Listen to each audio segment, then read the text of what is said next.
Welcome to the podcast, Deep Transformation, Self-Society Spirit. I'm Roger Walsh. Our co-host is John Dupuy, and our guest today is A.H. Almaas, or sometimes better known as Hameed Ali, but pen name A.H. Almaas. And today we are having our 14th dialogue in our A.H. Almaas Wisdom Series, in which we're working away systematically through one of his central texts, The Inner Journey Home. And Hameed is providing an oral overview of his extensive work, which underlies his training program, the Diamond Approach, and offers a profound understanding of the nature of reality and the ways in which we can awaken to it. And today we're up to chapter 19 on the topic of non-conceptual awareness.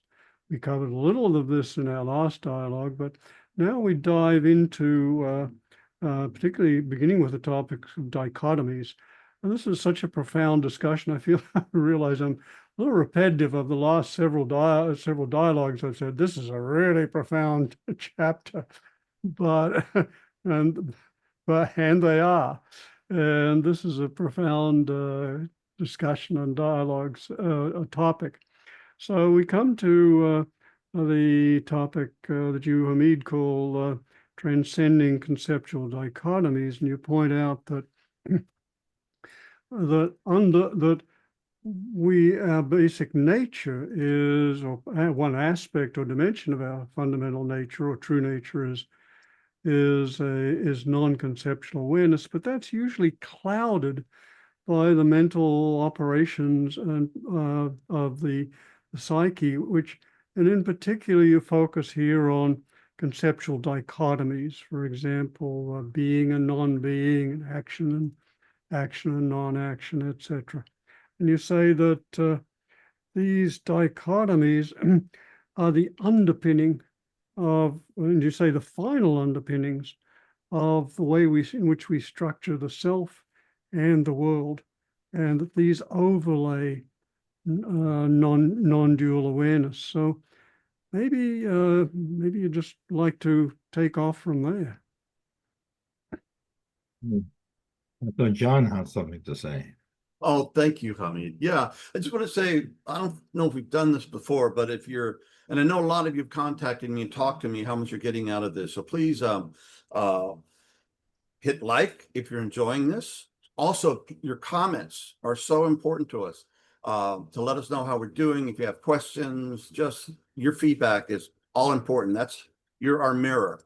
And also subscribe, because that means a lot to us and it helps us to contribute. In other words, to get this out to a world that sorely needs this dimension of reality and dimensions that we're exploring, and to sit at the foot of this magnificent teacher. It's really something. So subscribe if you would. Thank you. And thank you, Hameed. Good. So that sounds good. So get to Roger's question. But first, I want to put it in context, which is that the book has sort of, it's one whole, but has two sides. First side is how we first experience ourselves and how that come about and what underlies it, right? That's when we discuss the individual consciousness, or what we call the soul, and how it develops into an ego, or what happened to it when the ego is dissolved. And that then shows the journey, the inner journey home to reality. But the reality, unity of reality discussing in this book is that of non-dual reality. So really, the heart of the book is the non-dual universe as we see it in this teaching in Diamond Approach.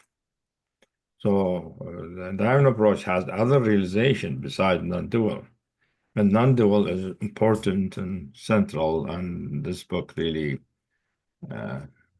delves into it in a very much detail, as you've seen. But also, the other thing you want to see, like in the non-dual perception or reality, I divide it into 5 major chapters. Each chapter basically explicates one dimension of non-dual reality.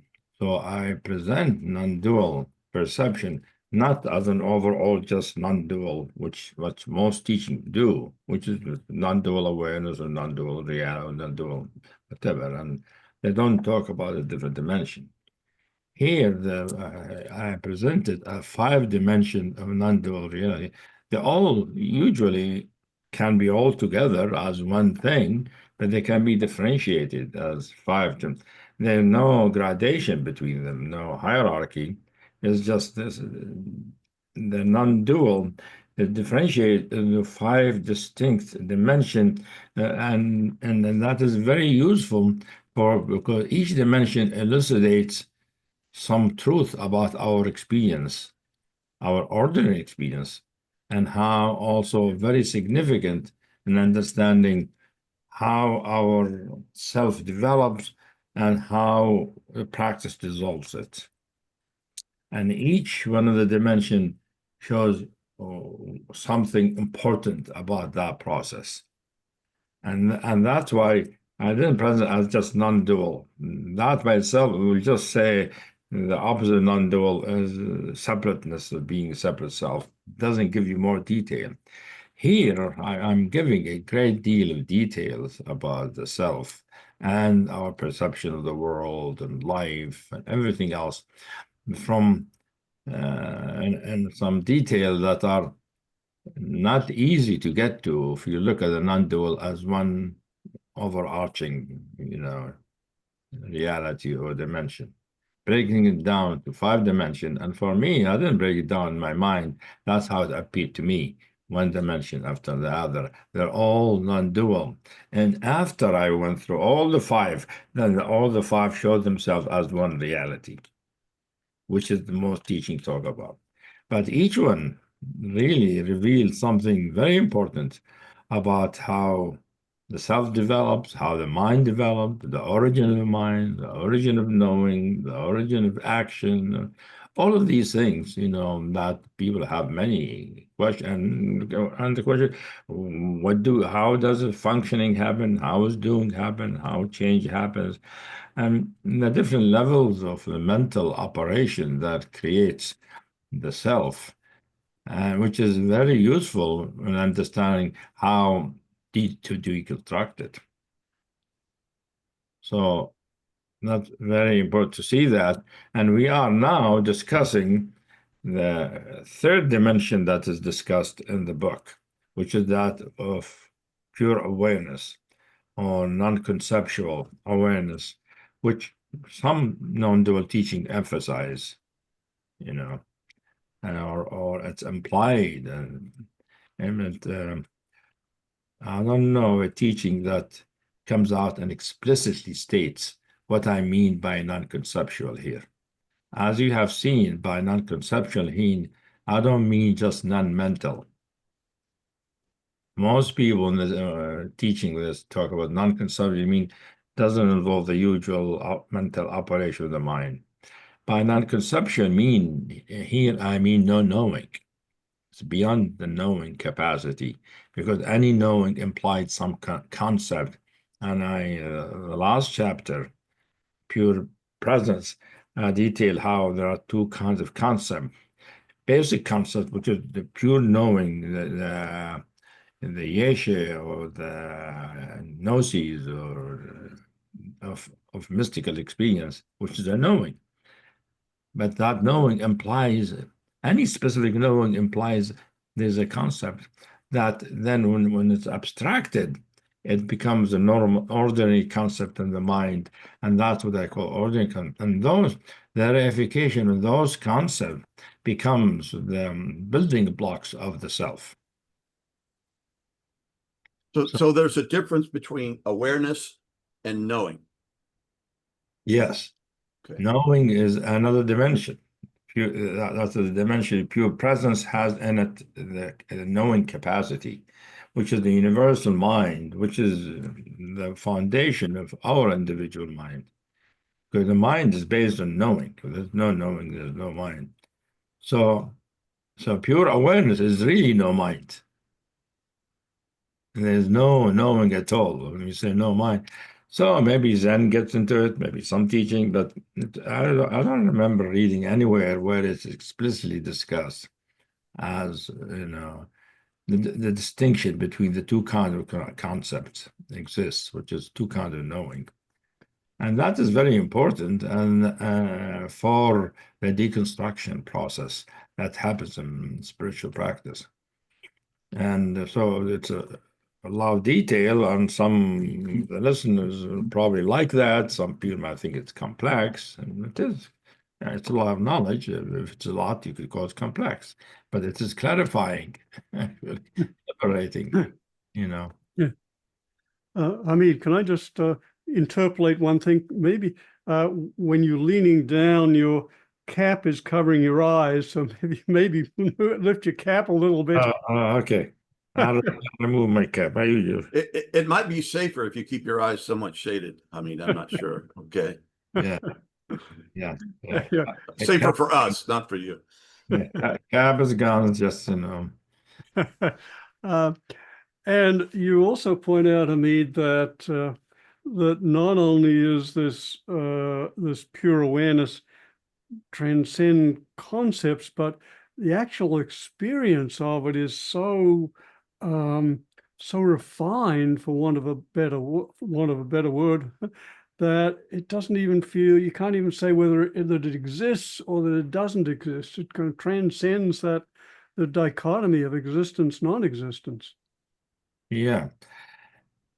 It is very true, and I'm thinking because sometimes I wonder about like Dzogchen presentation when I read Longchenpa and others. They talk about pure awareness. They talk about awareness as beyond dichotomies, but they also talk about as including knowing. And so it's not very distinctly. It's not the same thing. It's not the same thing. Spelled out clearly. I'm not like Deng Champa is like talking about two dimensions at the same time and not differentiating between the two. Because he says it's pure awareness, fresh and whatever, and beyond being and non-being. He said that beyond not being and non-being. However,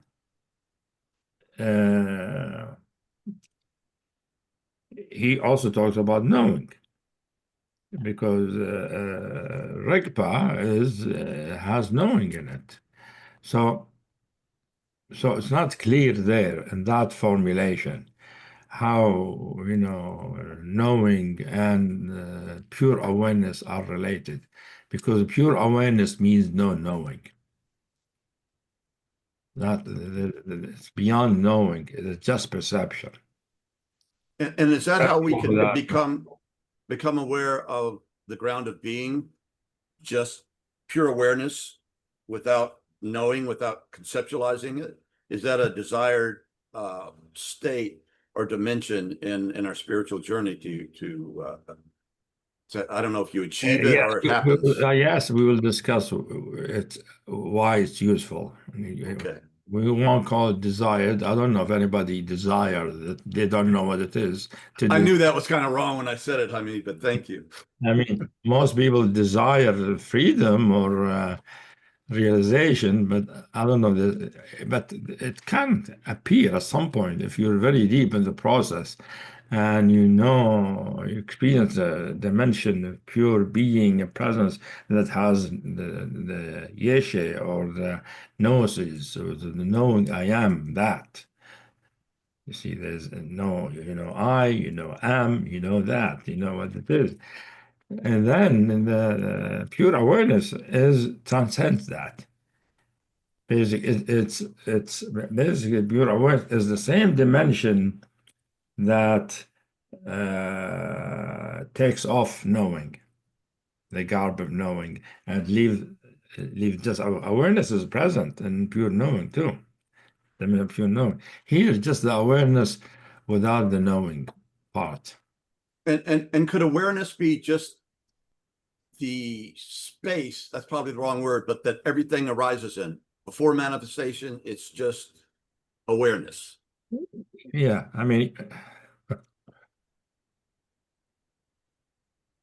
all the non-dual dimension can be seen that way, as we can experience things arising from them. So yes, that's what can happen. Usually, when we get to what dimension of the absolute, we get to the really more of what I call the source dimension. Where everything, but you can experience everything arising from any one of them. And in fact, the chapter number 4 is about how things arise. We even discuss the process of the arising. What does that mean, arising? Right? Is it really arising? That's a whole other thing. But we're staying now with pure awareness, and I'm trying to, clarify, as much as possible when I can. The pure awareness is really there is perception without knowing what we perceive. So it is important. We're all, even ordinary experience, there is awareness, but it is the awareness is not separate from the knowing and the normal awareness. In the ordinary awareness, somebody is aware, they perceive, and they sort of know I'm perceiving a tree, right?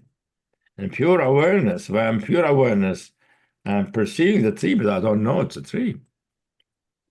So it's I'm perceiving it. So there's a kind of a gnosis, a preconceptual gnosis, but there's none of the awareness is prior to the conceptual elaboration, which of identification and categorization. Yeah, I don't know that can be called gnosis. Okay. I don't, because the definition of gnosis is immediate knowing, and not just awareness. Here is immediate awareness, shown of the knowing. So it's beyond gnosis. Okay. It's just pure perception. Like So seeing and not knowing what you see. Just like a little baby, they perceive everything, but they have no idea what they are. Because the capacity hasn't developed, Is this pure awareness, this awareness, is that the unmanifest emptiness from which knowing and everything else, the rest of the universe, manifests itself? Is that a accurate statement? We could say that, but we could go to another dimension that is deeper. As we could say is the source wall manifestation. I was afraid of that. Yeah. Okay. We get to that, in a couple more meetings, get to actually discuss that in terms of the source, what I call the source dimension. Beautiful. So the pure awareness, you can experience things, as at the ground of being. Each one of them, when we are realizing, we see it at the ground of reality. Each one can be seen at the ground of reality. But you go to the next one, that one feels like the ground of the one before it. So this one, pure awareness, is the ground of pure knowing, pure presence, or pure being. This is the ground of it. And I mean, you list several dichotomies that kind of the mind.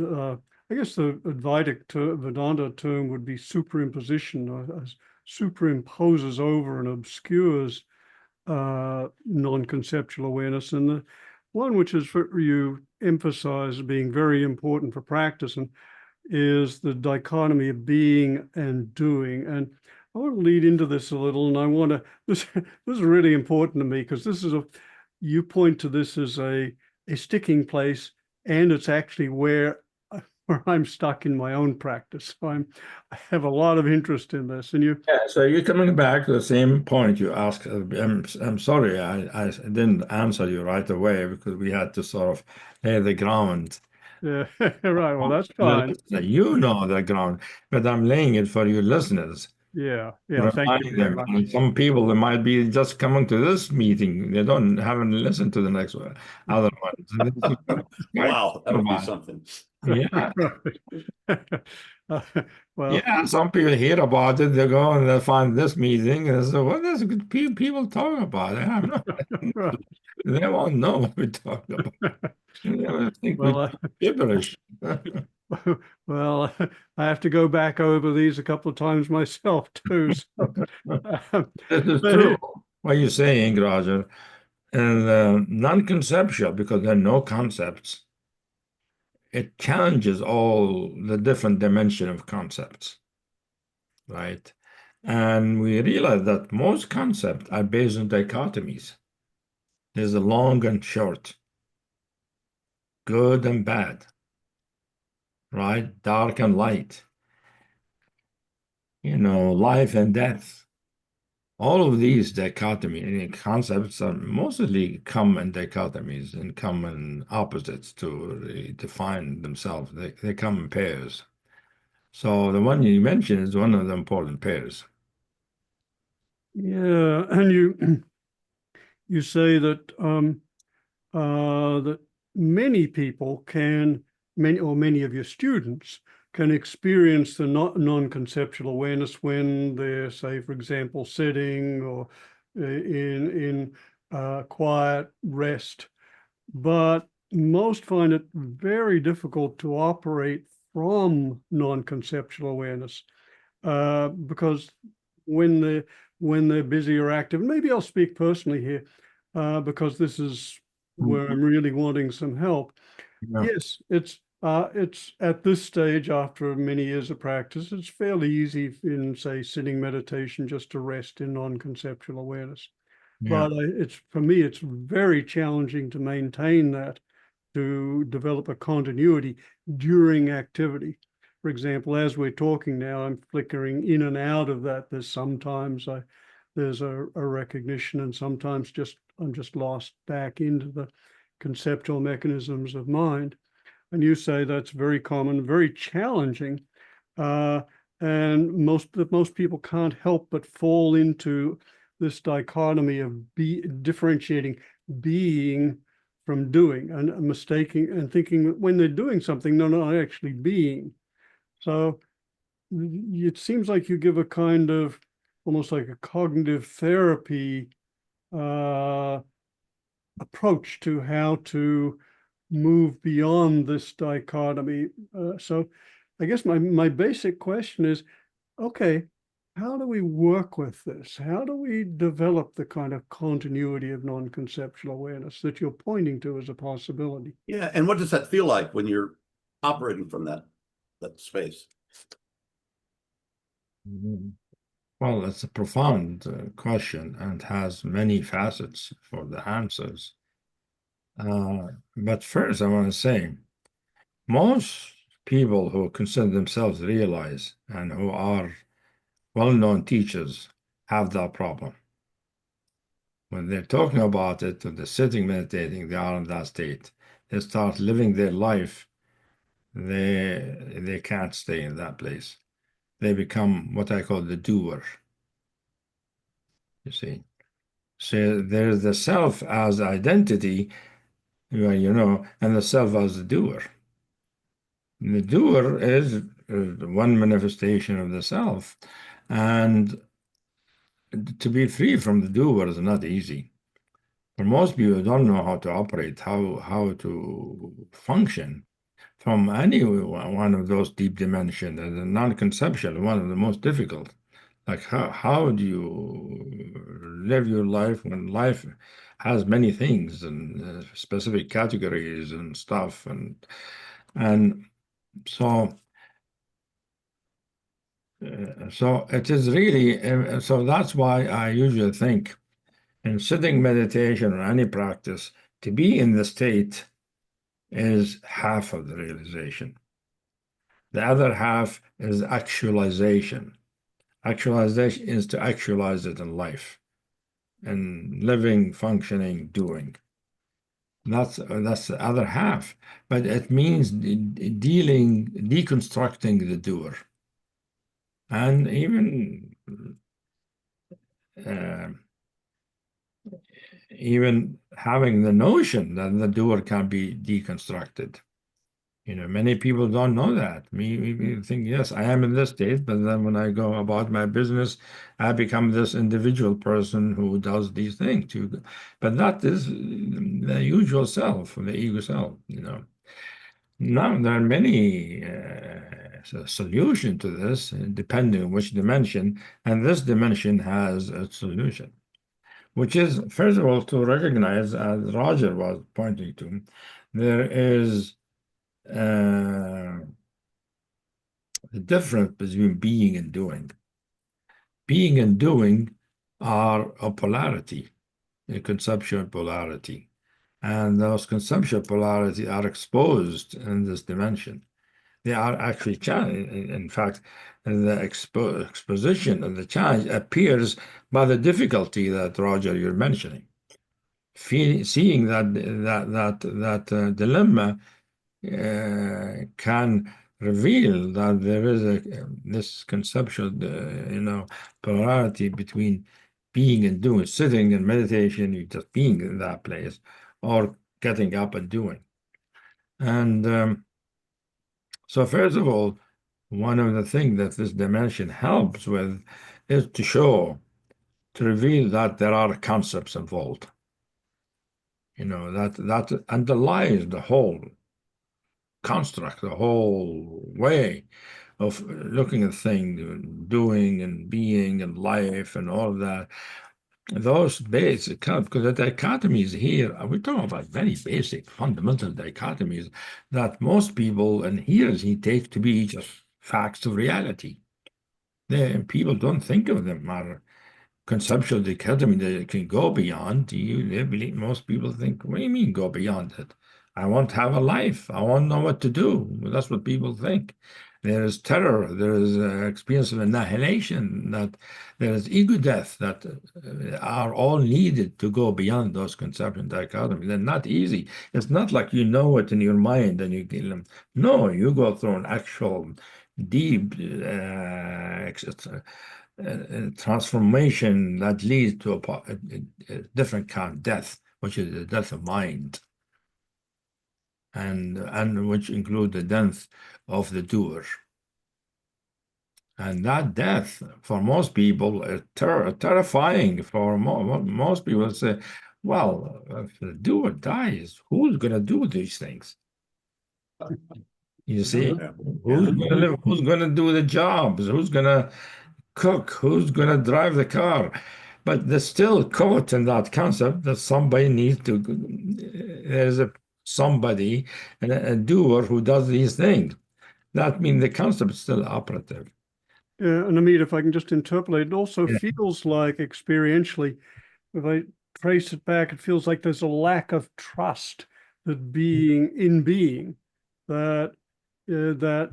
some sort of basic distrust that if there's not an I doing it, then it won't happen. But it's in that's a kind of distrust of being, it feels like. It feels like annihilation.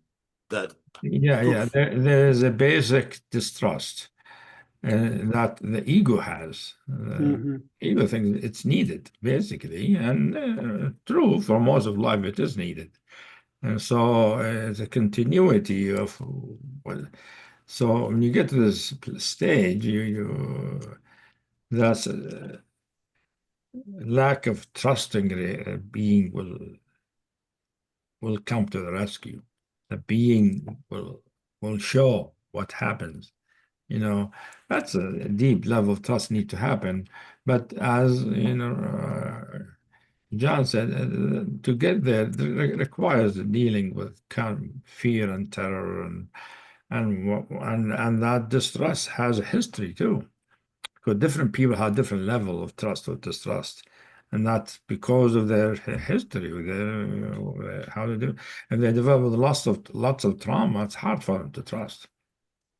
Somebody who had a lot of love, it's easy for them to let go and begin to trust. Doesn't come automatically, but it's an easier process. So the trust is an important thing. But that is a whole thing about the question of trust that I usually we've dealt with it in another dimension that deals with the question of trust and distrust, and more here. By the time in my work, by the time I came to this, that trust was established a while ago. No, I still had to go through letting go of my mind. I didn't know I could let go of my mind that way. Well, at the beginning, it felt like, well, what's the hell going on? I don't know what's going. I don't know whether I'm unclear or losing it or what, because things were changing. My mind was sort of dissolving, And it feels like at every major step feels like a loss of some Yeah. kind. It is. Yeah. Almost like a loss, and that's why it's called a death, the loss of some.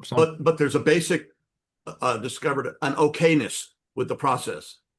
It's okay. That's the trust that Raj is talking about. The trust is the feeling it's okay, it will work out. There is a holding that true nature or being provide that have it's natural. I mean, the baby had that trust. They don't know things can go bad. They just run around, do their thing. Only when they get clobbered, they start learning. In reality, this world is not that safe as I thought. We're born with trust, you see, but we lose it because of what happens. And then we can regain it because it's natural. Trust is inherent in our true nature, our true beingness. So when we get to this level of realization, when we're so trusting, we can let go of our knowingness. Now we could get into how does doing happen?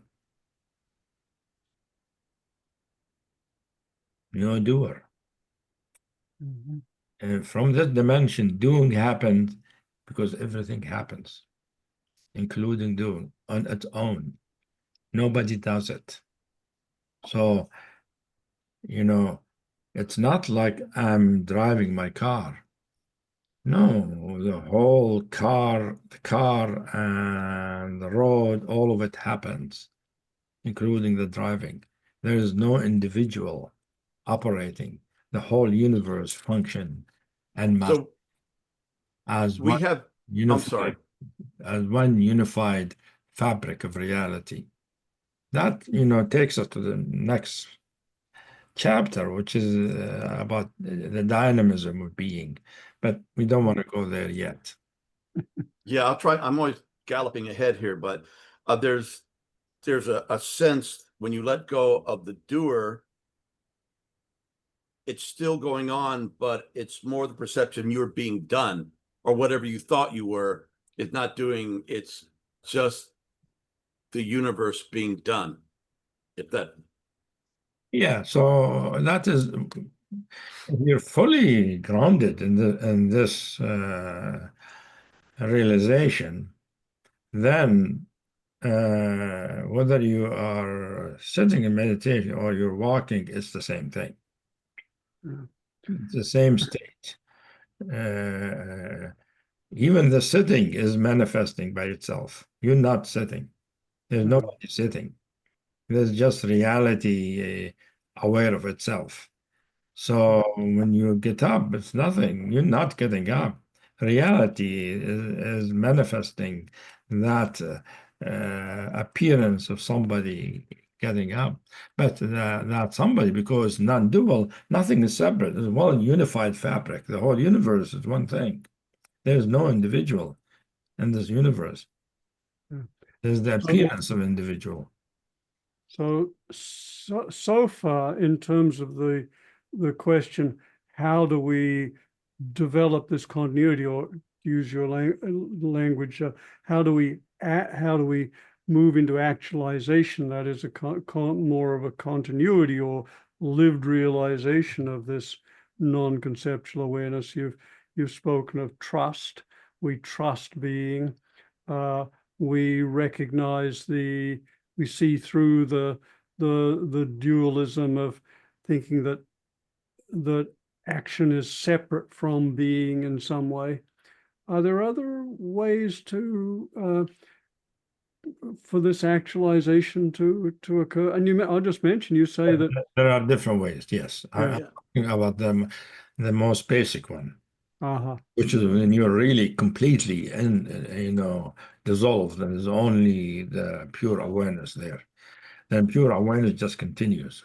It's aware of sitting, aware of walking, aware of all of that. But nobody's doing the walking. It's just awareness. And also, in the pure awareness, you don't even know you're walking. Because walking is a concept. mm-hmm, But it is interesting how that is possible. Because most of us will think, well, how can you walk without knowing you're walking? How will you know where to go? Pure awareness knows it through its own wisdom. And because your knowing is implicit in it, but it's not appearing as mind. It has been integrated into being. So, so usually, I mean, that's what the masters sometimes talk that way. Everything just happens. And there are other ways. The other way is the individual way. Like there is actual, from this pure awareness, when functioning happen, there's an individual that function, but that individual is not the ego individual. You see, it is like a prolongation from the ground into like a wave, into like an individual, into a form that is not separate from the ground, that function and does things.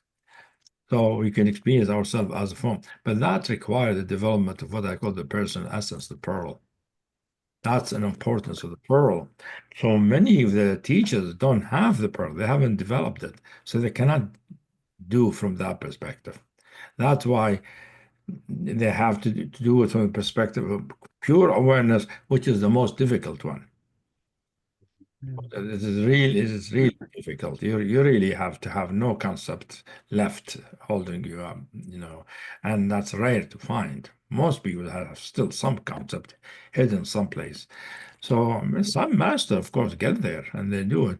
But to be able to, but if you have developed the person as a pearl beyond price, it appears in the non-conceptual level. That I call it the crystal pearl or non-conceptual pearl, which is really an individual that we don't call an individual, but there is like a prolongation out of the ground that looks as if it is doing things. And we might feel that we are that prolongation, but we don't lose the ground. The ground is our background, mm-hmm, as our support. Our beingness flows, our awareness flows, particularizes itself into an individual who does and has the skill of doing and driving and things like that. That's Hameed, another way of that functioning can happen. There are other ways, but these are the two basic ways. okay, and I think some of us have flashes of that experience. Yeah, I was thinking when I used to surf, I'd be on the wave, everything, all my teenage problems, the world, the Vietnam War, everything, just me and the wave. right. And sometimes I get that in music, it's just what it is. And Yeah, that's true. These are some of the situations, occasions where that's possible. Yeah, when you have to let go of your mind to be able to do it. It's sort of like completely instinctual when you're on the wave. The knowing is not in mental anymore. and it feels magical and holy. I mean, it feels very, very special. Yeah. And I guess we're talking about being able to kind of stabilize that kind of awareness instead of just these little flashes into a way of being. It becomes a way of being and living, that is continuous.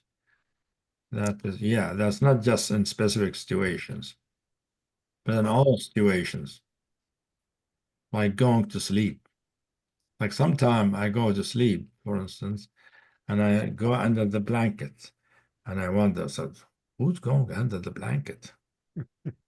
There's nobody here going under the blanket. I realize, no, the whole blanket and the bed, all of it is manifesting and manifesting as some body, physical body going under the blanket, but all this appearance in this ground of being, Yeah.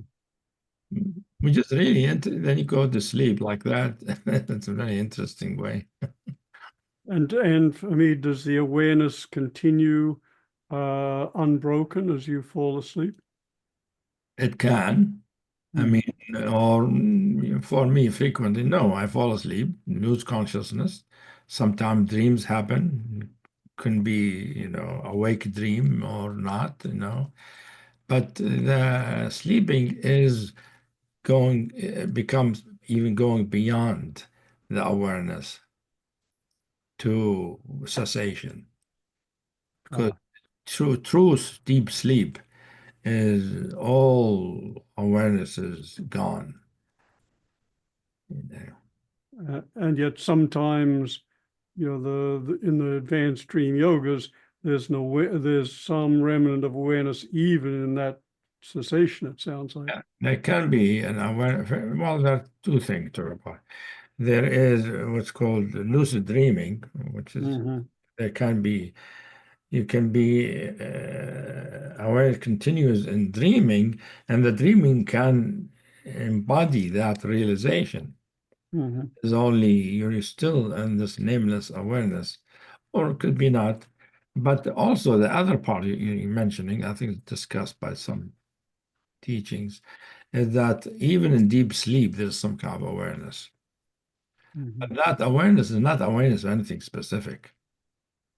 Yeah. You see, that is more like just the barest awareness of stillness or peacefulness.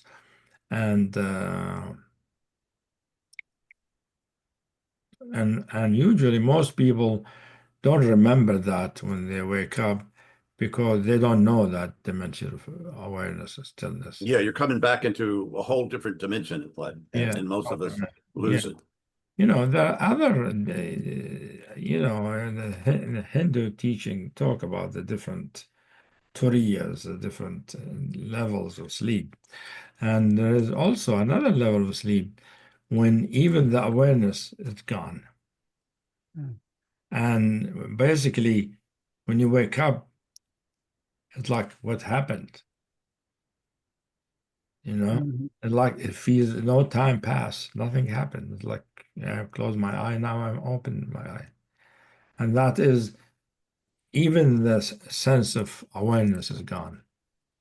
So there are different levels. I don't know, they call them different levels of samadhi or something of And sleep. sometimes the sense of self has to come back, like, what's my name? Where am I? Who am I? What's going on here? And then oh, okay, I'm John, this is my bed, there's my dog, my wife. Yeah, so it sometimes that goes away and it kind of falls back Yeah, but into that's the place. thing. You see, also one thing I think we need to discuss as you bring up, John, which is just because we are in pure awareness, we don't always live in pure awareness.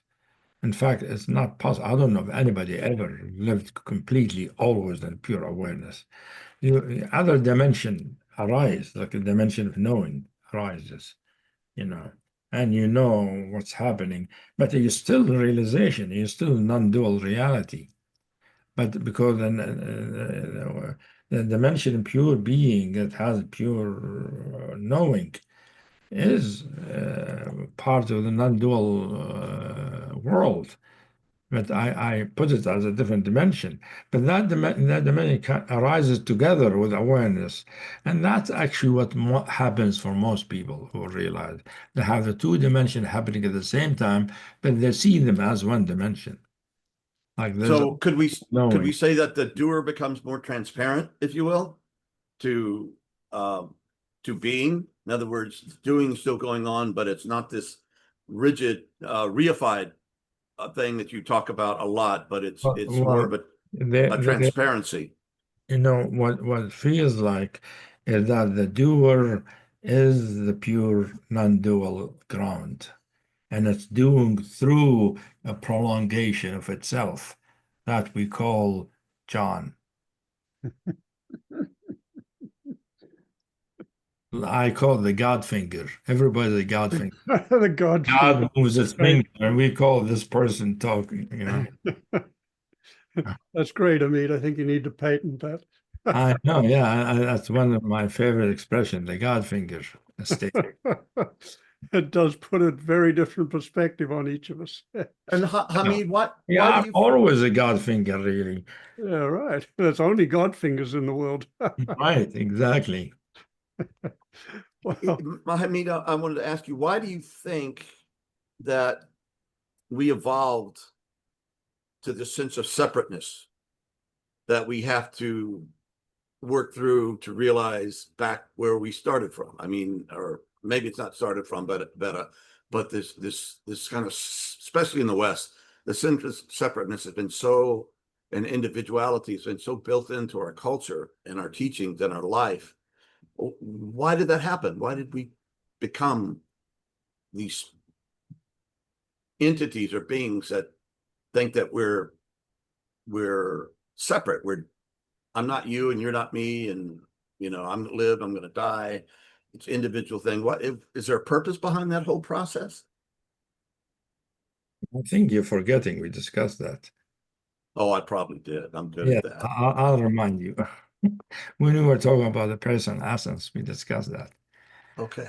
You see, which is that, you see, most teaching, many teaching, let's not say most teaching, like the Advaita Vedanta, they think the individual is an illusion. There's no such Yes. thing. Okay. That we have an illusion that we are an individual, while in reality, when we wake up, we realize, no, we're not. There's never been an individual. So for them, it's an illusion. It's basically through the ground lies to itself so that so it can wake up to itself. And I always think, well, no, I don't like that theory. It seems that why would God need to lie to himself? Himself, True. why not just, manifest an individual, that is part of itself, a God finger that, appears as a human being. And so I see again, for me, that's a theory. It's not something I won't call knowing, which is just looking at different things happen. I develop a perspective, which is that the development of the individual and the ego and separateness is natural. It is part of the evolution necessary for God to become aware of himself. That is because you have to begin in some side. You have to begin in duality. Everybody begins in duality, as we know. You see, it's universal everywhere. So you wonder, why does each one develop to be a separate individual? How do they know to do that? And there's a universal law there. It's not our choice. You see, it just happens. And so when to say that it is an illusion, it's like whose illusion? I mean, the Advaita Vedanta is self-contradictory. They say it's an illusion, and then this deluded person does these things and all that, but they say there is no one there. I said, well, but that's a contradiction. How can there be if a deluded person is really causing their own suffering, you already back to duality. You're taking a dualistic view to explain non-duality. So the real non-dual view is that the non-dual world manifests waves or God fingers or individuals that are part of itself, and part of its development is that it develops them so that they begin to feel separate. And that separation is needed for the survival of the physical body. It's needed for actual survival because the child doesn't know. It is a person, it is an individual who has to take care of itself and survive. They won't survive. And then being won't have the possibility of knowing itself. So it's a stage of development that happens. Maybe it could be seen as a seed. The individual is a seed. I think you mentioned that. I was reading recently that individual self is a seed, but that's not the end product. The seed is a necessary step for the tree or whatever it might be. Yeah, it's a necessary step. Yeah, it's a necessary step. You need to be separate to survive, but then I see it as a stage of development, and most human beings get arrested at that stage, at the ego stage, and they believe that's it, that's the end.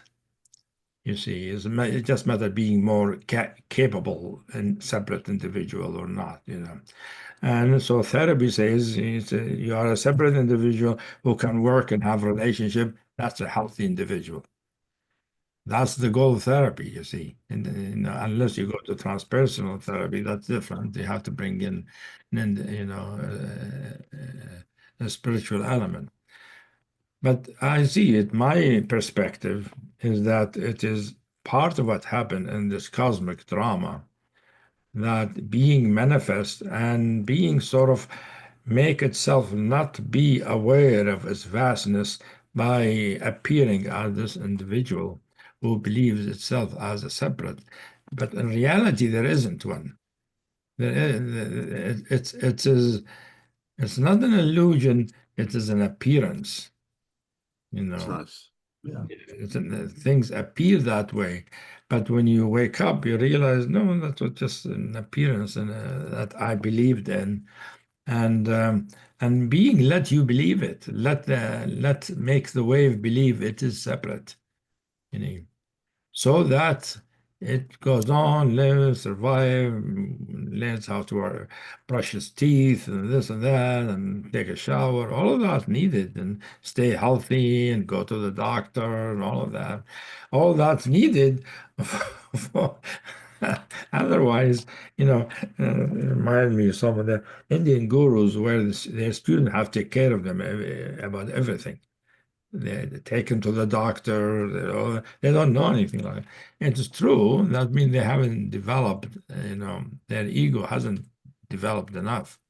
You see, they developed an ego. They have to develop an ego, but hasn't learned the functionality and became awake maybe and became this boundlessness without learning the skills of life.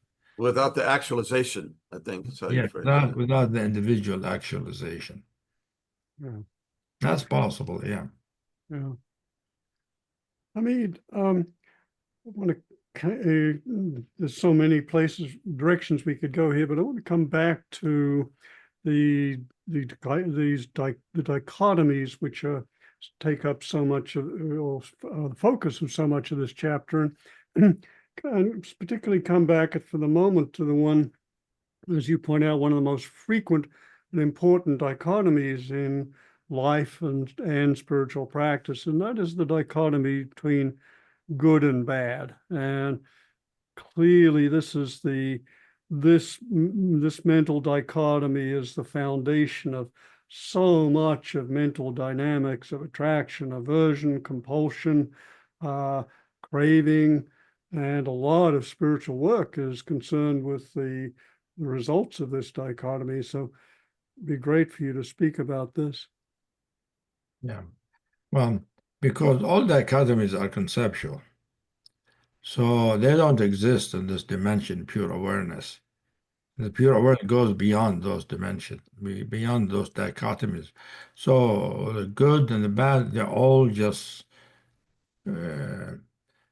colors or shapes in this pure vastness, And there's no sense they're good or bad. I mean,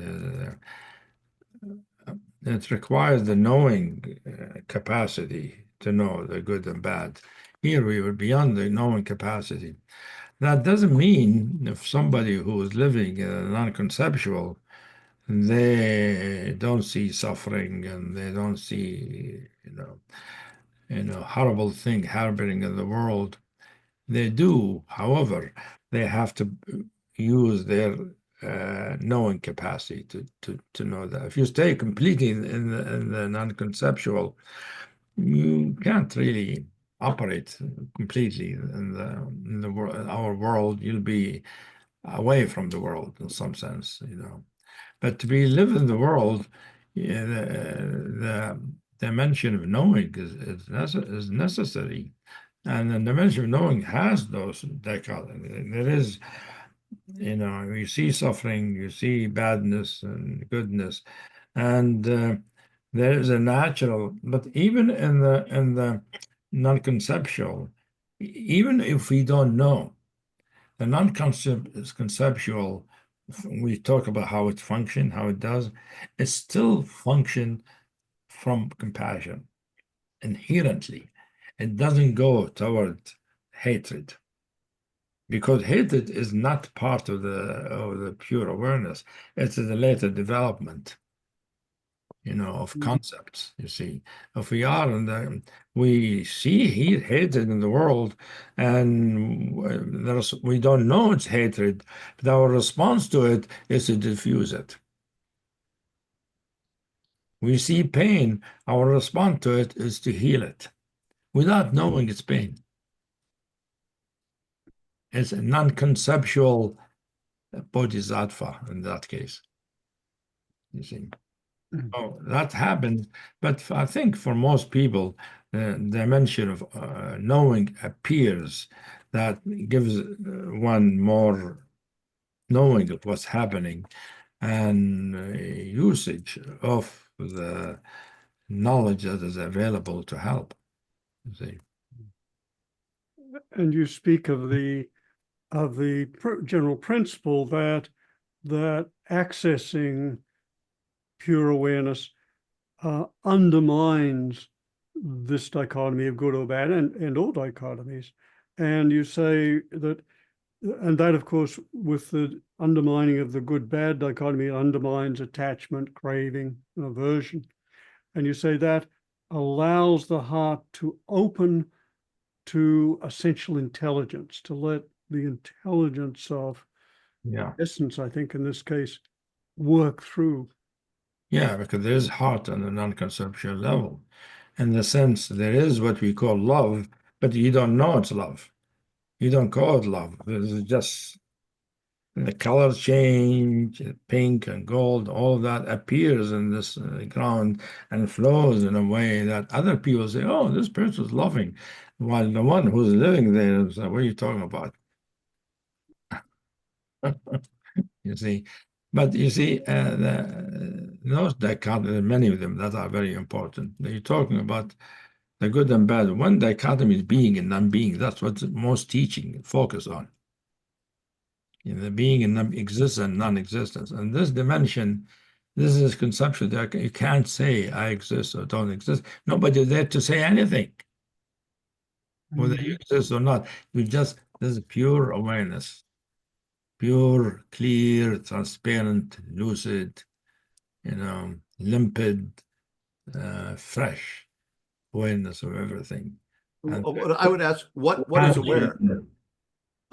it's the ground itself is The aware. ground itself. And Okay. the ground itself is made out of awareness. That's where awareness comes from. This is the source of all awareness. So it's a pure awareness, aware of everything as it's aware of itself without knowing it's aware of itself. But it is. And there's so the dichotomy of being and non-being part is, so awareness, you cannot say it's presence, you cannot say it is emptiness. It has both or neither in some sense. It's beyond those concepts. Those are seen as concepts. So being or existing or non-being or non-existing, which other dimension get involved in this dimension, they're not there. So, and I mean, in this dimension also, this way of realization, which by the way is one of the most difficult, the rarest of realization. People, when they say I'm awakened, they have usually the knowing. The non-knowing is a deeper thing. It's a more rarefied place. It has disposed of the layer of of knowing, layer of gnosis. And it's just simply aware. Simply everything is awareness.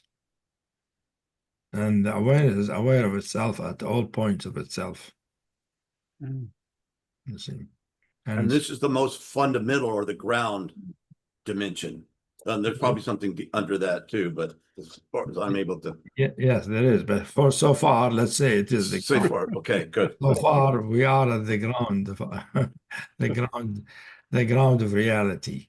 And it feels like it feels like the ground, because the ground of knowing is awareness. Without awareness, there's no knowing. Think of that, even ordinarily. Can you have knowing without awareness? You have to be aware to know. So awareness here shows why we have awareness and knowing in the ordinary experience. Where does awareness, our ordinary experience, come from? In fact, that is one of the ways, methods of some part of Dzogchen, to be aware of your ordinary awareness, to recognize it. If you recognize your ordinary awareness, not just that you are aware, but what is it that is aware?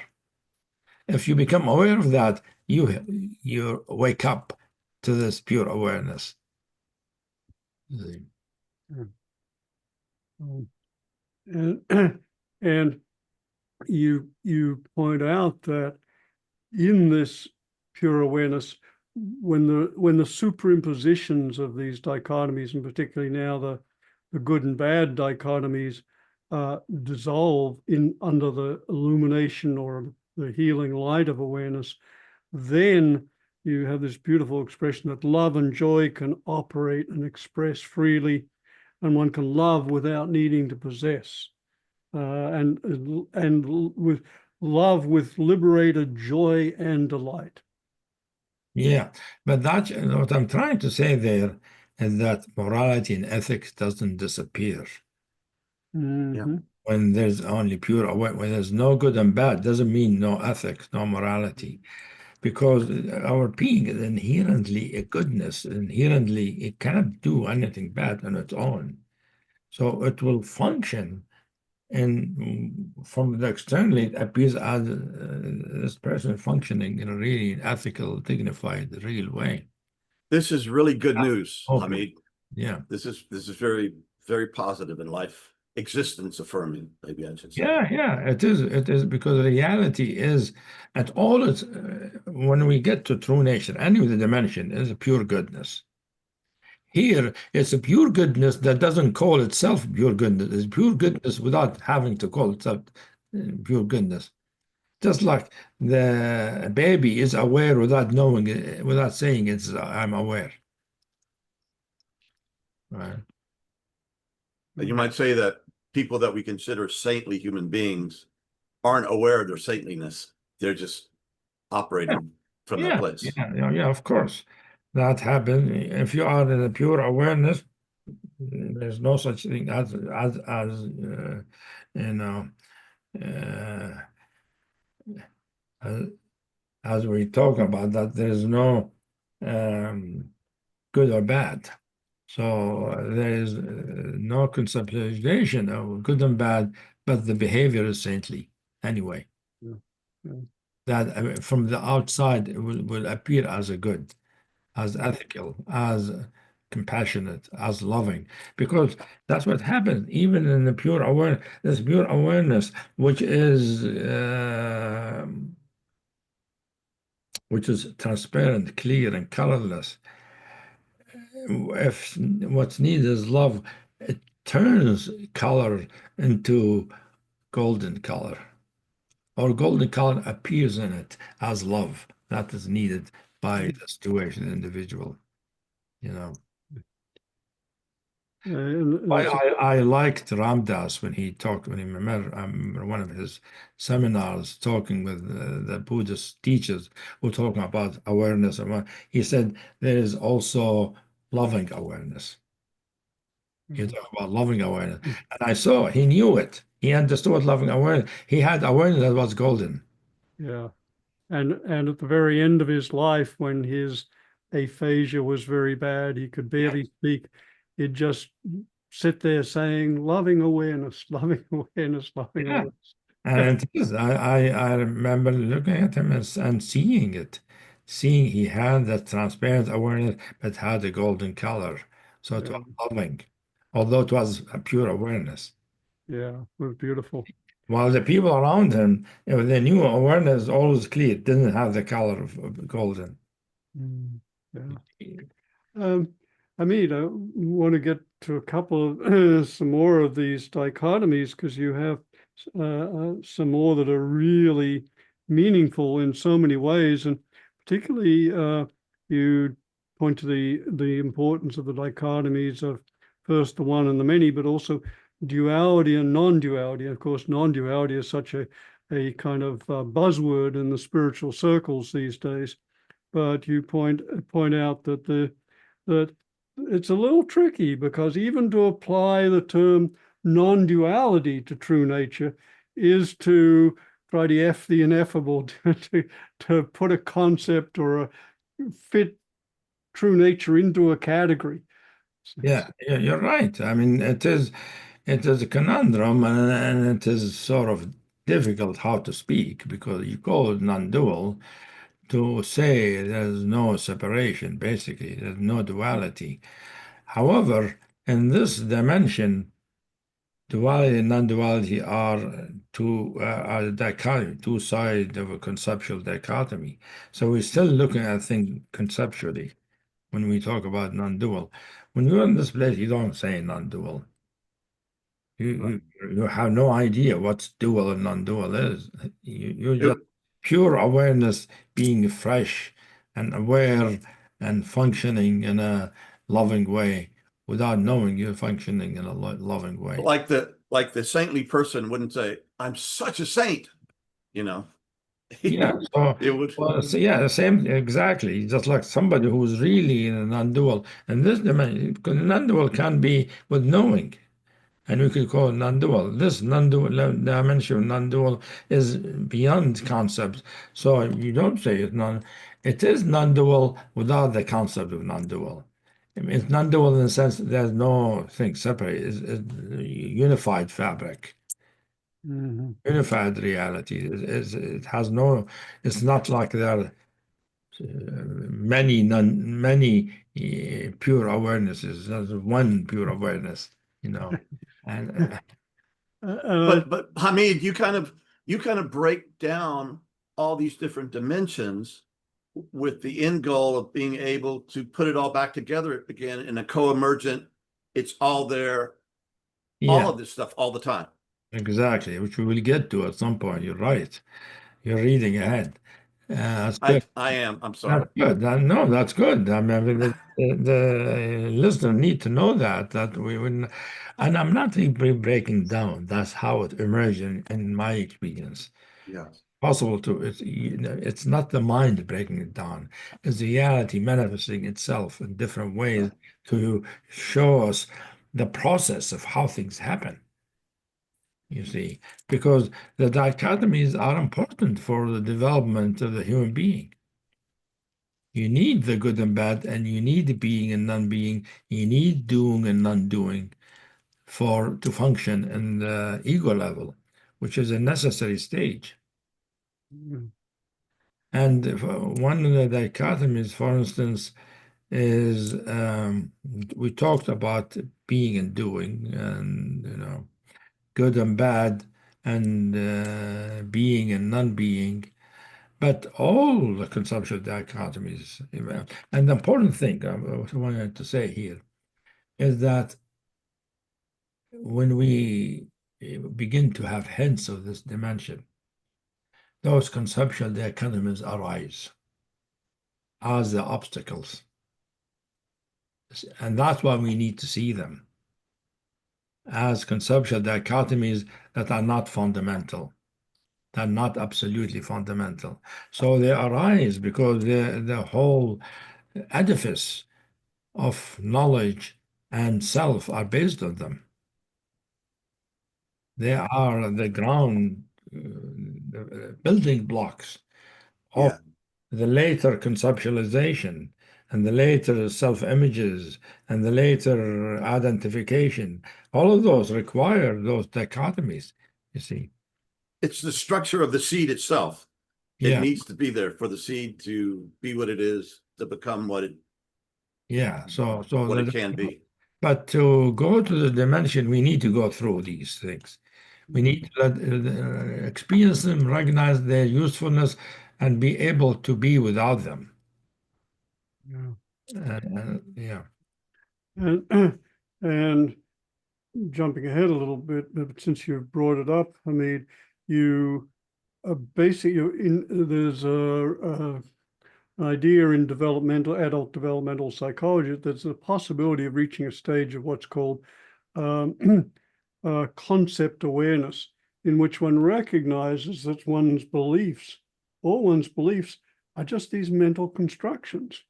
Yeah. And they instead of being reality, one can now step back and look at them and recognize them as just something manufactured by the mind. And then one can use them choicefully, skillfully, effectively, but one is no longer ruled by them. Yeah, and we give up. Usually, the process of the spiritual development, you give up, some at a time, not all together. Usually, unless you jump into this quantum leap into the non-conceptual. But usually, you give up, some.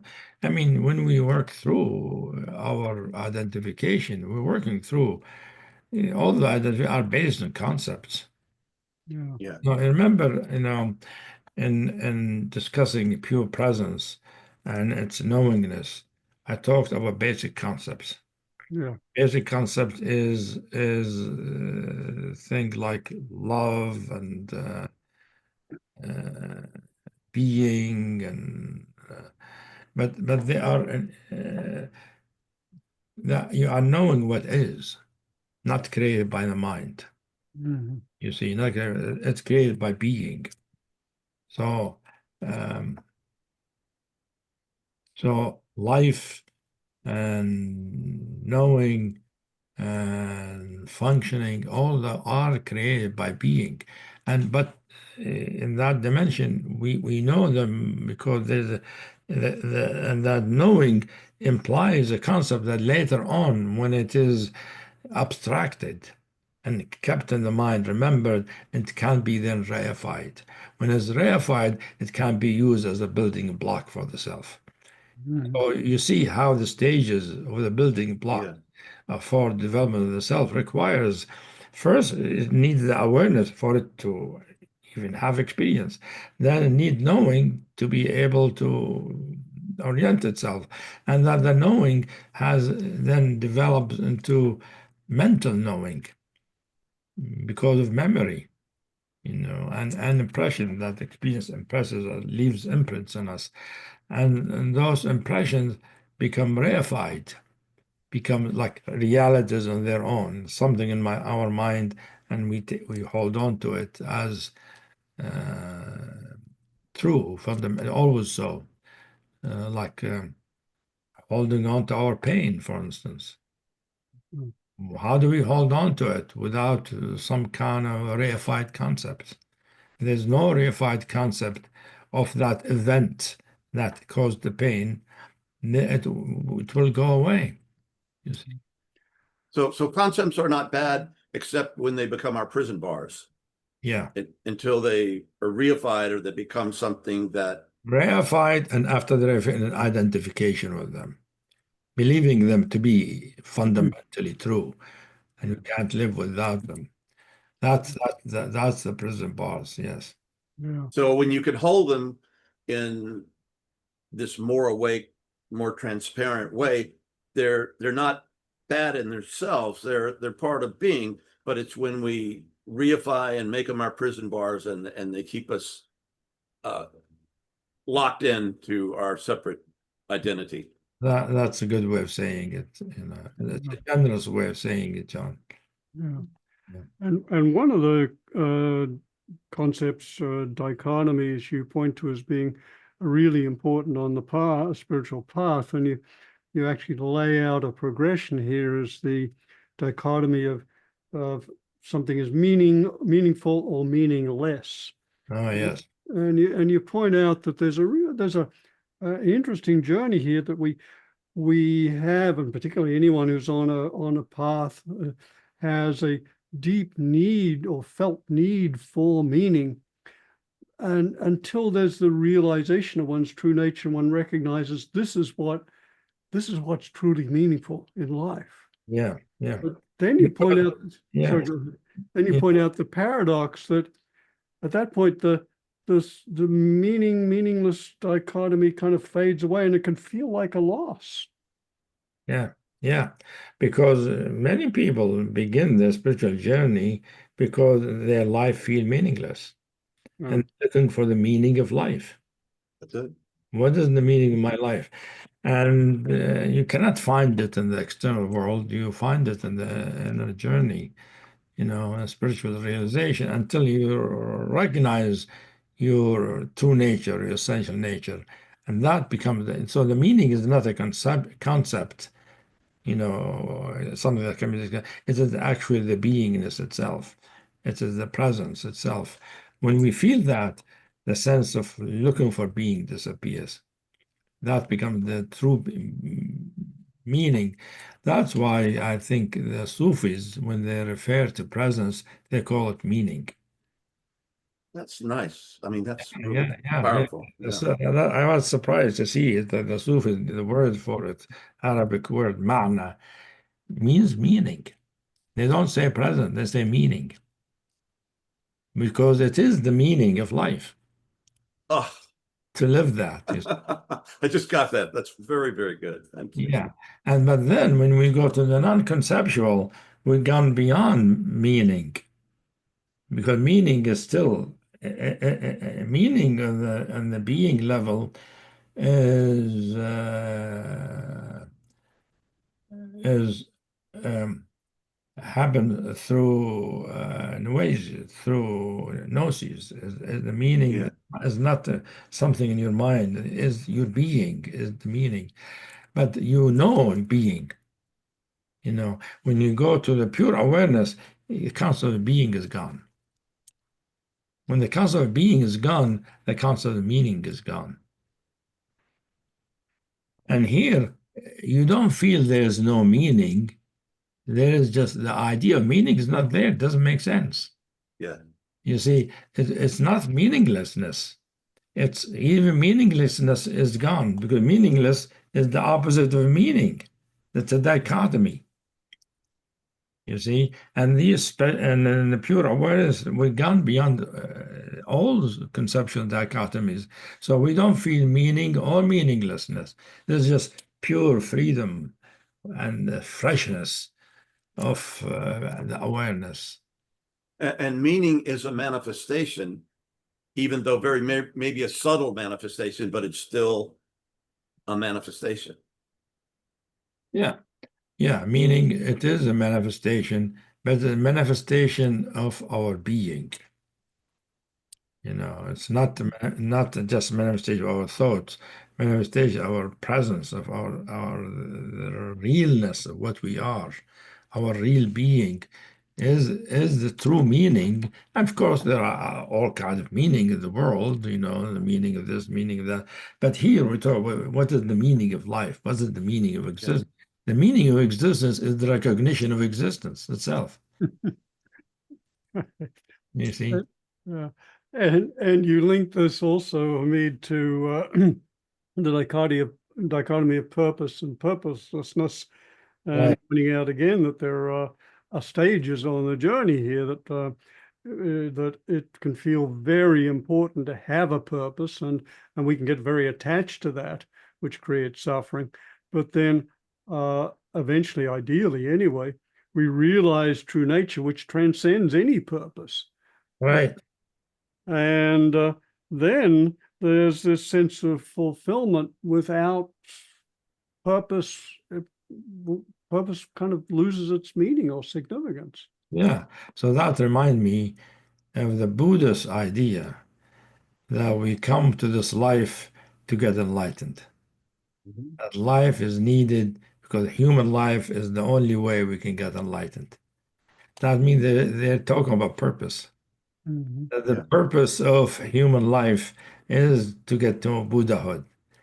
But And purpose is not bad, but it's just a necessary step yeah, on the purpose road to is realization. not bad, but we are at the ground of experience where it's pre-purpose. You know, the question of purpose or no purpose are not there yet. I mean, you could say, you know, your functioning has a purpose, but you are not thinking of it that way. You're just functioning. You know, you're just loving, you're cooking. I mean, you don't say you're cooking to eat food. In fact, you might not know that. You'll be cooking and you go from one step to the cooking, and then you find yourself eating. In the flow, the graduation from cooking to preparing to eating is in time, and the pure awareness is always in the moment. Yeah. So you know you're cooking, you know how to cook, and you cook, but you don't know you're cooking because you're going to eat it. And then you start eating, and you forgot that you cooked it. You're just eating. If you remember you've cooked it, it is bringing a memory, which is concepts, into the pure function of eating, and you don't even call it eating. The universe is just changing. Yes. There's change. The mind called it eating. And I'm probably jumping ahead, but that the universe is being recreated every instant, Yes. and as well as annihilated, but it's Yeah. Yeah. it's Yeah. So that brings us to that. Exactly. yeah. Yeah. And because because we are also in the pure awareness, we're beyond the concept of time and timelessness. You know, time or no time, it's again, it's a concept, a useful concept.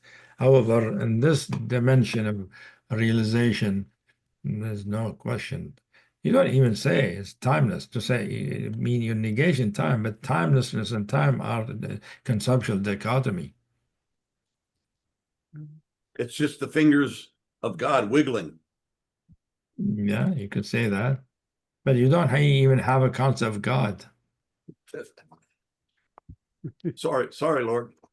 Yeah, yeah, that's I think the chapter gets into that.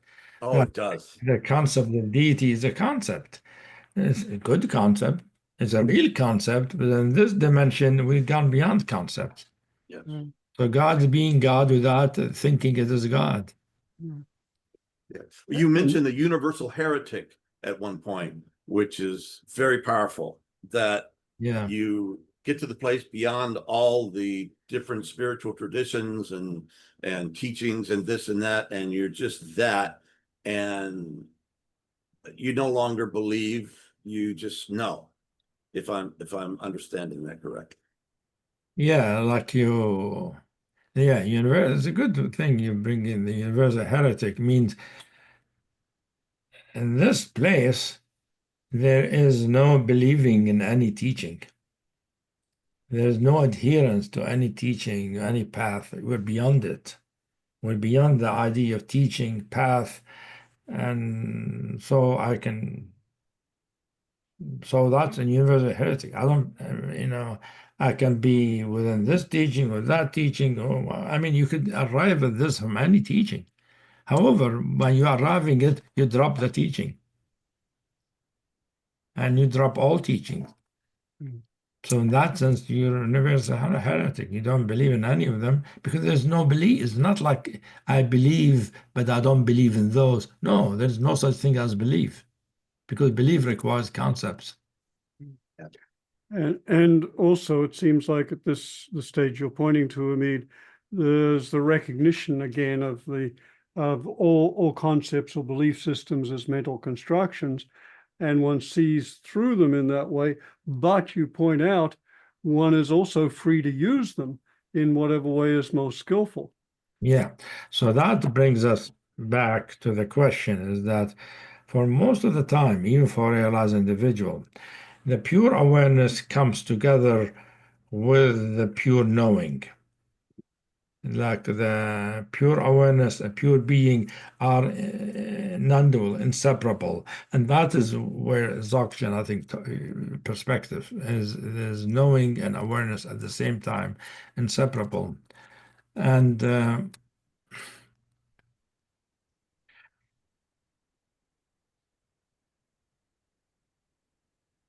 well, I got non-conceptual, so why don't you remind me what That's the Well, trouble with being non-conceptual. that's what yeah, I'll be teaching, and then everything disappears. I sit there for a few minutes, not knowing what to say, until it comes, the concept comes, and then I'm saying it. We should I bet all they're have this problem. very powerful moments for your students. Uh, and But just this remind universal me, heretic, what was it we discussing? Well, we were discussing the non-conceptual and the universal heretic, we universal kind of got us heritage. that one. Yeah. And my question I was going to ask is, once you disregard all the belief systems, Yeah. doesn't mean you go around the world negating everybody's belief systems, but you bring a new presence back to those belief systems that help people be where they're at, and somehow bring Oh, yeah. Okay. essential compassion or light, or I'm struggling for the words. So it's not that you walk around telling everybody they're wrong. It doesn't exist. Okay, I'm remembering. We come back to what I call the master of knowledge. That's what I think Raj was referring to. That the two dimension of pure awareness and pure knowing are all together present. That way you can know, but you can also be free from the knowing. So you can use the knowledge, but you're not bound by it. Wow. So Yeah. you can use whatever is needed, you can know it and use it and talk through it, that concept. However, your sense of what you are is beyond it. That makes you the master of knowledge because have you can use any knowledge, but you're not attached to it. It doesn't define me. And I think you also point out, Hameed, that the master of knowledge does not mistake any knowledge or system or belief system or tradition for the truth, but recognizes it as potentially useful pointer and can appreciate them all and play with them in a way. Exactly, and that's what actually happened. That's why I like all teachings.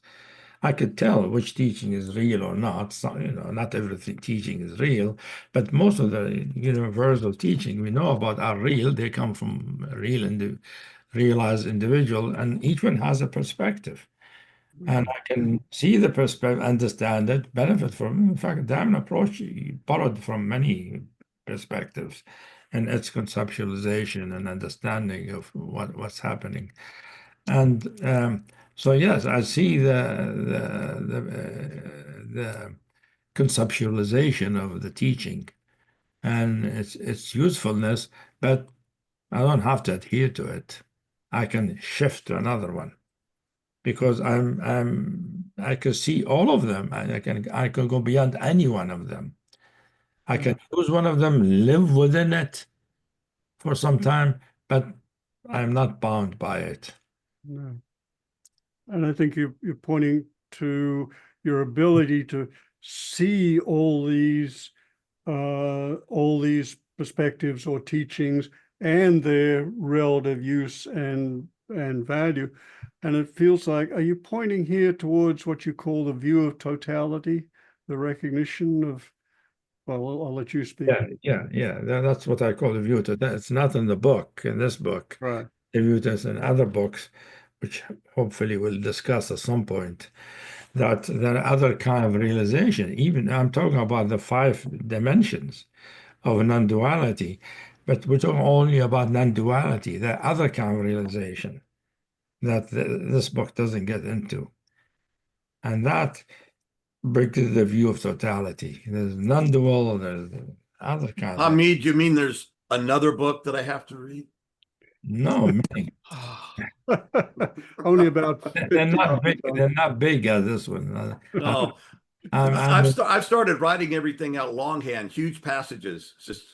It seems to help me. Roger read some of those, like Runaway Realization, for instance. Yeah, That's it's my all-time favorite of yours, and Yeah, that's when I talk about the view of totality, which means that because I am beyond views, I can have any view, That's awesome. yeah, and I can have any view and let it go to another view, or I can have two or three views at the same time. But you're guided in your perspectives by essential compassion and love, if I'm not mistaken. All Yeah. the views, all those views have compassion and love because they all come from our spiritual nature. yeah, and that's such a beautiful point. Thank you for bringing that back in, John, because it's the you have these, you point Hameed to so many perspectives and penetrating insights and the penetration of multiple dichotomies and multiple dimensions of true nature, but you point out that all these profound ways of being or aspects of true nature express themselves in love and compassion, and that just gives a whole different flavor to the picture. Yeah, that's why you see all spiritual teaching advocates love and compassion, because it's inherent to our true nature that there is a human being called heart. Yes. Heart, love, compassion, gratitude, thankfulness, True nature in love with its manifestations. Beautiful. Yeah, and that's why we talk about love as one of the dimensions. Remember, one of the non-dual dimension is pure love. Yeah. Pure love. Everything is love. It's non-dual, no separation. All of that. That's the first one we talked about, and that brings in the sense of trust, the sense of everything is okay, the goodness of reality, which of course is hidden for most people. They don't see that. Yeah, I think in the Bible it says that perfect love casteth out fear. Perfect love leaves no room for fear. You're right. That's what happens. Yes. Yeah. Hameed, as we come. I like I was listening to somebody last night, McGilchrist, I think his name is Yes, McGilchrist, and he was mentioning about the basic teaching of Jesus is love God and love thy neighbor. He's not 10 commandments, it's just two. Love God and love thy neighbor. Yeah. Yeah. Beautiful. Hameed, I want to ask if there's anything you'd like to add, but I would want to just insert before you do that I notice I'm feeling especially nourished by this dialogue and a combination of incredibly stimulated and intrigued, but also very full and nourished by it. So thank you deeply. Yeah. Anything you'd like to add? Oh, it's a question. Who's nourished? Nourishment is enjoying itself. Yeah, okay, good. Because we could get into language is very tricky that way. Yeah. Somebody can be in a non-dual thing and they said, I feel this and that, but using the word I feel can bring in the mind the sense of being an individual and all the way to a separate individual. Yes. What do you mean? Really just pure being. Yeah. Yeah. And there was a period of time when it felt appropriate not to use personal pronouns, just to. Right. Yes. Yeah.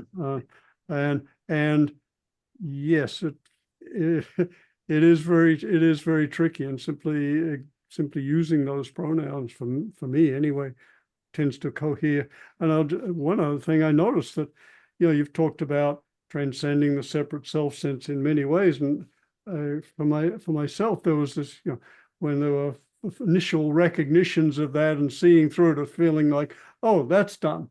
but of course it just less subtle and subtle layers of selfing that just continue. Yeah, just remind me, one time I was watching an interview of the 16th Karmapa. And one of the channels was interview. They had an interview. He was there, and a few of his students were there. And before he died, and they were asking him some question.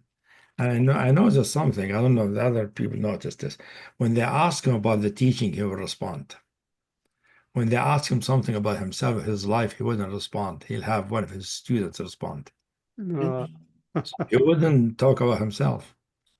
So even the Karmapa was careful not to personalize it. You see, that's But personalizing it is okay, right, yeah, Hameed? It's okay to be personal. it's okay, but you know, it's tricky. It could trap us into the person, you know, for a certain period. But that shows you somebody realized that highly. It's still being, you know, somewhat careful. You know, and he doesn't. Basically, he for him, there isn't an individual the history. To ask about the history, well, I talk to them. They know about personal history. I am just pure awareness. Hameed, this has been, I don't know if it's one of our best conversations. I always think that every time we talk, but it's been a real feast. Yeah, Hopefully thank you. it is the burst the mind. yes, Yes, and make many bubbles and are also ecstatic bubbles, you know. Yes. that's the way it feels. Yes, Yeah. thanks so much, Hamid. Deeply appreciated. Well, enjoyment is happening It is. in this field that is appearing in pure awareness. Yep. That's how you talk when you don't want to use I. Yes, it's a challenge. Is occurring in this field of pure awareness. Yeah. And gratitude for Hamid is arising. Yes. And the gratitude is felt. Yeah. And gratitude for all of you who are partaking with this with us. And acknowledge. Yeah. This was a lot of fun. A lot of fun. Yeah, a lot of fun. There is agreement about that. I know you're interviewing all kind of interesting people. You have a life that's full of interesting things, you know. It's enormous privilege. I mean, enormous privilege. We just released a dialogue with Frank Ostaseski about death and I saw dying. that. I know Frank very well. He's a Yeah, Awesome. being. yeah. He's done a lot of good for humanity. He is. There have been so many expressions pouring in of people saying, literally, I cried listening to this. In fact, I got a call this morning just before we started talking from a friend who was saying she'd been crying. Listening to That is, you know, Frank's work is a real expression of compassion. Yes. It's Yes. it's concrete, manifest, useful compassion. Yeah. That's real bodhisattva. Yeah. And last week we dialogued with Jerry Brown, which was a lot of fun. Oh, Jay, talked to Jerry Brown. That's it. Yeah. Politician. Yeah, he has. Yeah. I know, spiritual orientation. You know. Oh, yes. Yeah. We He- met because we went to work at Mother Teresa's center together. I see. Yeah, yeah. And Huh? he's great. He's 87 and still a ball of energy. And he said, I wake up every day just feeling enthusiastic about what's going to happen. I'll vote for him if he runs. Really, won't we all? Yeah. I remember, you know, a few years ago, you know, when before Biden was going to run, there's a question who will run. And I knew somebody who sort of a close friend of his. I said, why don't you tell him to run? Many will vote for him.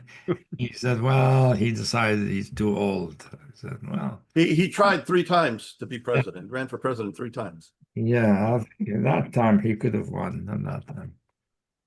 Yeah, But well, he wasn't into it. well, he certainly served well, really, when in studying his biography, it was clear he was just one of the great great political figures of American history with all he did. You know, 4 times governor of California, initiating recyclable this and that way before his time. I mean, he just was a pioneer. He's deeply involved in the Yeah, and deep spiritual, yeah. orientation, which is really nice to have a political figure with a spiritual, insight. Boy, ain't that the truth?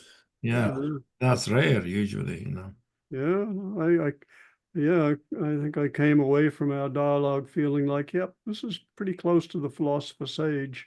Yeah, So, you're right. I agree with you. And I liked him. Yeah, yeah, of course, he's likable, That's why I wish he was president for a while. really, Yeah, the world would be very different. yeah, Yeah, no, it's been a privilege. Definitely a privilege.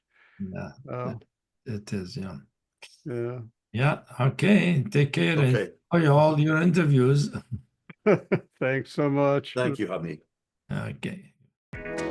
Here I am, John Dupuy again, and I'm here to talk about supporting the Deep Transformation podcast. The podcast has been an amazing experience for Roger and myself and for our team, and it's been growing. We're currently in the top 2% of worldwide podcasts, which is really remarkable. We think it's very important. We think deep transformation is the only way to go, because if we don't, we're in serious trouble. We're so grateful for the amazing presences and spirit and soul and people who've been on our podcast. We'd also like to ask you again for your support, financial support, and thank you for all of you who have been supporting this. And up till now, it's all been out of pocket for Roger and myself, and it takes money to produce, pay our staff, and for marketing. The circle keeps on growing, but the quicker that could happen, the more positive effect we could have in the world. And that's what we're here to do. And I was thinking before this, upstairs in my meditation room, I have the famous 10 Zen ox herding pictures up there.